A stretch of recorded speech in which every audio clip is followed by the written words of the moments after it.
आप सभी को मेरा प्यार भरा प्रणाम। सावन सोमवार की व्रत कथा। एक साहूकार था जो भगवान शिव का अनन्य भक्त था।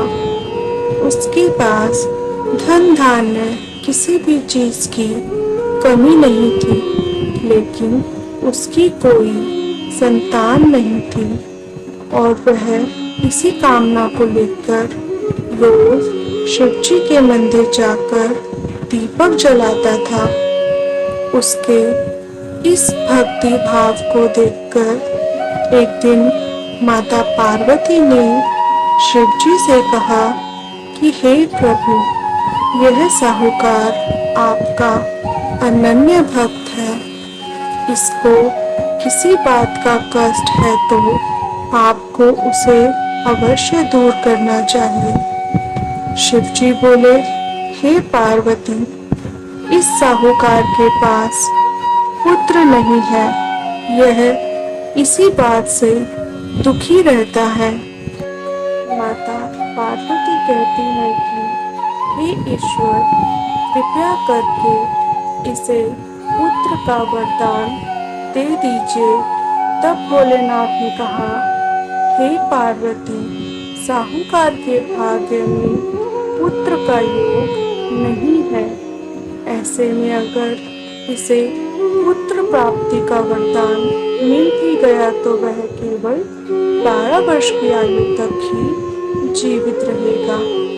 यह सुनने के बाद भी माता पार्वती ने कहा कि हे प्रभु, आपको इस साहूकार को पुत्र का वर देना ही होगा, अन्यथा भक्त क्यों आपकी सेवा पूजा करेंगे। माता के बार बार कहने से भोलेनाथ ने साहूकार को पुत्र का वरदान दिया, लेकिन यह भी कहा कि वह केवल 12 वर्ष तक ही जीवित रहेगा। साहूकार यह सारी बातें सुन रहा था, इसीलिए उसे ना तो खुशी हुई और ना ही दुख। वह पहले की ही तरह भोलेनाथ की पूजा अर्चना करता रहा। उधर सेठानी गर्भवती हुई और 9वें महीने उसे सुंदर से बालक की प्राप्ति हुई। परिवार में खूब हर्षोल्लास मनाया गया, लेकिन साहूकार पहले की ही तरह रहा और उसने बालक की 12 वर्ष की आयु का जिक्र किसी से भी नहीं किया। जब बालक 11 वर्ष की आयु का हुआ तो एक दिन साहूकार की सेठानी ने बालक के विवाह के लिए कहा, तो साहूकार ने कहा कि वह अभी बालक को पढ़ने के लिए काशी जी भेजेगा। इसके बाद उसने बालक के मामा जी को बुलाया और कहा कि इसे काशी पढ़ने के लिए ले जाओ और रास्ते में जिस भी स्थान पर रुकना, वहाँ यज्ञ करते हुए ब्राह्मणों को भोज कराना। वह भी यही करते हुए रास्ते में आगे की तरफ बढ़ रहे थे कि रास्ते में एक राजकुमारी का विवाह हो रहा था।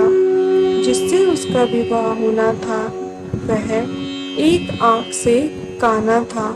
तो उसके पिता ने जब अति सुंदर साहूकार के बेटे को देखा तो उनके मन में आया कि क्यों न इसी के साथ घोड़ी पर बिठाकर शादी के सारे कार्य संपन्न करा लिए जाएं। तो उन्होंने मामा से बात की और कहा कि इसके बदले में वह अथाह ही धन देंगे, तो वह भी राजी हो गए। इसके बाद साहूकार का बेटा विवाह की बेदी पर बैठा और जब विवाह कार्य संपन्न हो गए तो जाने से पहले उसने राजकुमारी की चुनरी के पल्ले पर लिखा कि तेरा विवाह तो मेरे साथ हुआ है, लेकिन जिस राजकुमार के साथ तुझे भेजेंगे वो एक आंख से काना है। इसके बाद वह अपने मामा के साथ काशी के लिए चला गया। उधर जब राजकुमारी ने अपनी चुनरी पर यह लिखा पाया तो उसने राजकुमार के साथ जाने से मना कर दिया। तो राजा ने भी अपनी पुत्री को बारात के साथ विदा नहीं किया।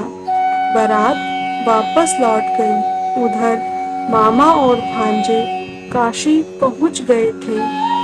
एक दिन जब मामा ने यज्ञ रचा रखा था और भांजा बहुत देर तक बाहर नहीं आया तो मामा ने अंदर जाकर देखा तो भांजे के प्राण निकल चुके थे। वह बहुत परेशान हुआ, लेकिन सोचा कि अभी रोना पीटना मचाया तो ब्राह्मण चले जाएंगे और यह यज्ञ कार्य अधूरा रह जाएगा। जब यज्ञ संपन्न हुआ तो मामा ने रोना पीटना शुरू किया। उसी समय शिव पार्वती उधर से जा रहे थे। माता पार्वती ने शिवजी से पूछा, हे प्रभु, ये कौन रो रहा है? तभी उन्हें पता चला कि यह तो भोलेनाथ के आशीर्वाद से जन्मा साहूकार का पुत्र है।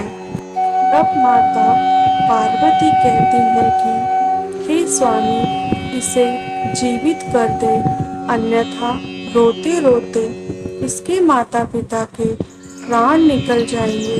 तब भोलेनाथ ने कहा, हे पार्वती, इसकी आयु इतनी ही थी सो वह रोक चुका, लेकिन माँ के बार बार आग्रह करने पर भोलेनाथ ने उसे जीवित कर दिया।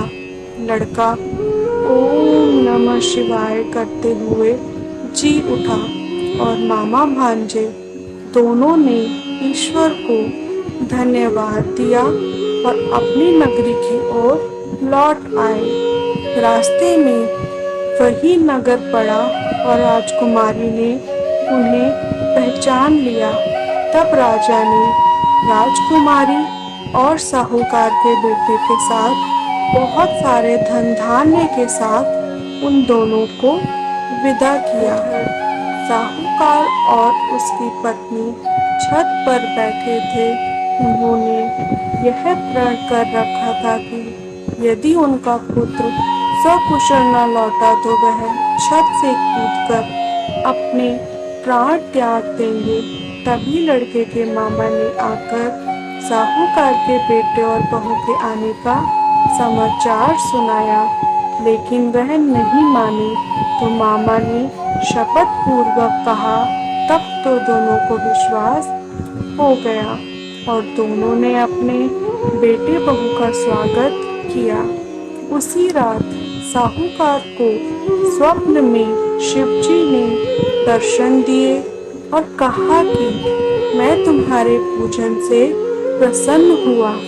इसी प्रकार जो व्यक्ति इस कथा को पढ़ेगा या सुनेगा उसके समस्त दुख दूर हो जाएंगे और मनोवांछित सभी मनोकामनाएं पूरी होंगी। कहानी पसंद आए तो चैनल को लाइक, शेयर, कमेंट और सब्सक्राइब कीजिए। धन्यवाद। ओम नमः